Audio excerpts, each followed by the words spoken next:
Bueno, pois a ver, a verdade é que aquí estamos realmente preocupados despois de ver o que está ocorrendo pois en Almería, con 14 fallecidos, ou en Ávila, en Castellón, bueno, en Grecia, en Francia, en 50.000 sitios, o ano pasado en Ourense, os números xa non é o que eran hai uns anos, agora xa a verdade que dá medo.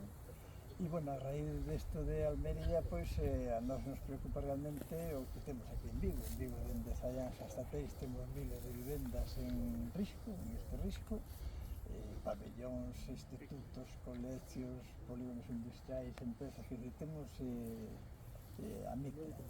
E o que pretendemos é, o que estamos vendo é que a prevención escasea moito, as faixas de protección da biomasa aos 50 metros de vivenda non se está executando correctamente,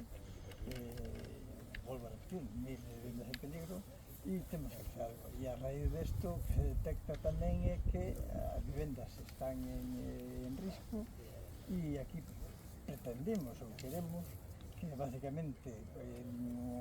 coordinar entre o Distrito Forestal e o Concello de Vigo sería o idóneo. Somos conscientes de que é complicado, pero nós vamos facer o posible por conseguilo, e é unha das accións tamén que queremos fazer, que decir, se o Concello sigue sin colaborar co Distrito e tal, pois veremos de facelo dende a propia Fundación Monte de Vigo 2046, que estamos ponendo en marcha, e que é unha cousa que realmente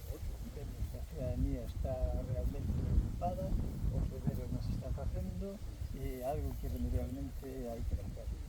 Ahora estamos no mes de agosto, pero a partir de principios de setembro, como así dicemos no acto do 30 aniversario, que esperábamos que a colaboración das distintas administracións, pero esperamos que poñer en marcha isto, que é un inicio, poñer en marcha xunto co Distrito Forestal, e desde organizar charlas polas parroquias, polas comunidades de montes, en cuanto a estas medidas de prevención, que a medidas de prevención, de evaluación e de evacuación, que é dicir, a xente non sabe o que facer en caso de que se a súa casa, e iso debería estar perfectamente organizado, e é o objetivo que temos para